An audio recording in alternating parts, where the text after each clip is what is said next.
तो आज चुनाव प्रचार का आखिरी दिन है और बीजेपी के प्रदेश अध्यक्ष ओपी धनखड़ लगातार गांव-गांव में चुनाव प्रचार कर रहे हैं। आज उनकी 3 जगहों पर महिला सम्मेलन के कार्यक्रम है। ओपी धनखड़ से उपचुनावों को लेकर खास बातचीत की हमारे संवाददाता दीपक शर्मा ने। भाजपा अध्यक्ष ओम प्रकाश धनखड़ जी हमारे साथ हैं। धनखड़ जी, सबसे पहले तो हरियाणा दिवस आज है, उसकी शुभकामनाएं। और आज प्रचार के अंतिम दिन महिला सम्मेलन, महिला सशक्तिकरण की तस्वीर आपके कार्यक्रमों में। देखिए, आज हरियाणा दिवस की बधाई सबसे पहले आपके समस्त दर्शकों को मैं देता हूं। हरियाणा की पहचान किसान, जवान और पहलवान खिलाड़ी के नाते से है और इन्होंने ही हरियाणा के गौरव को बढ़ाया है। और हमने बड़ौदा के चुनाव में भी एक पहलवान को, एक ऐसे पहलवान को जो ओलंपियन है, एक ऐसे पहलवान को जो पद्म श्री प्राप्त है, इलाके का गौरव है, हरियाणा का गौरव है, उसी को यहाँ चुनाव मैदान में उतारा है और वो लोगों की पहली पसंद बना है। लोगों ने ये माना है कि योगेश्वर की जीत बड़ौदे की जीत है। इस बार का हरियाणा दिवस भी हम खेल दिवस के रूप में एक तरह से मना रहे हैं और पूरे हरियाणा में खेलों को आगे कैसे प्रोत्साहित करना, इस पर चले।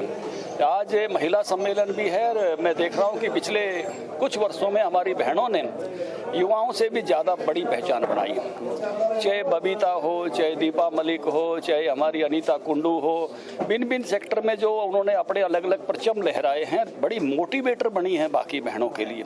तो उस नाते से बहनों को इस प्रकार से लाइमलाइट में रखना, वो निश्चित रूप से आने वाली बाकी पीढ़ियों को भी, बहनों को इस प्रकार से प्रेरित करेगा कि वो अपनी अचीवमेंट में, कोई तेंजिंग नोरगे अवार्ड जीत रही है, कोई खेल रत्न जीत रही है, कोई उस नाते से अर्जुन अवार्डी है, सबको इस तरह से एक ऐसे सम्मान के स्तर पर पहुंची है। फिल्में बनी हैं तो ऐसे जो स्थानों तक पहुंची हैं, जो बाकियों के लिए प्रेरणा की स्रोत बनी हैं, वो प्रेरणा किस प्रकार से उसका व्याप बढ़ता चला जाए, ऐसी बहनों के सम्मान के। क्योंकि अभी नवरात्रे भी अभी गए हैं, या देवी सर्वभूतेषु शक्ति रूपेण संस्थाएं।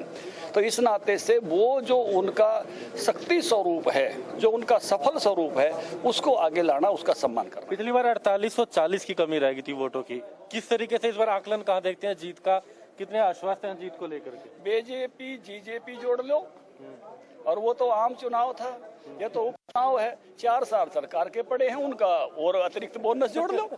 अंत में बड़ौदा के इस हल्के को, बड़ौदा के इन लोगों को क्या संदेश देना चाहेंगे, क्योंकि अब कुछ पल में प्रचार खत्म हो? देखिए, बड़ौदा के लिए तो एक ही संदेश है, हमारा कैंडिडेट योग्यतम कैंडिडेट है और विकास की चाबी बीजेपी के पास है। नया बड़ौदा बनाने का मौका आ गया है, विकास का हाईवे सरकार के साथ खुल रहा है और योग्यतम कैंडिडेट अगर विधानसभा में बैठेगा तो निश्चित रूप से बड़ौदा के विकास के रास्ते इतने तेजी के साथ आगे बढ़ेंगे कि एक बदला हुआ नया बड़ौदा, जैसे हम कई बार कहते हैं ना, नया हरियाणा, नया भारत, तो नए बड़ौदे की नींव रखने का ये चुनाव है और लोग उस नए बड़ौदे की नींव रखेंगे, जिससे बड़ौदे का विकास बाकी हलकों से और तेजी के साथ हो। नए बड़ौदे की नींव, नए बड़ौदे की तस्वीर के लिए यहाँ के लोग मतदान करेंगे, कहना है प्रदेश भाजपा अध्यक्ष ओम प्रकाश धनखड़ का। आज दिन भर उनके कई कार्यक्रम रहे, महिला सम्मेलन उनके रहे, महिलाओं को साथ लेकर के चलने, इन्होंने बात करी, महिला सशक्तिकरण की बात करी, बड़ौदा के विकास की बात करी। बस अब प्रचार का दौर खत्म। अब कुछ देर के बाद अगर बात की जाए तो यहाँ पर तुम्हारा प्रचार खत्म और उसके बाद 3 तारीख को ये जनता तय करेगी, 3 तारीख को मतदान में लोग तय करेंगे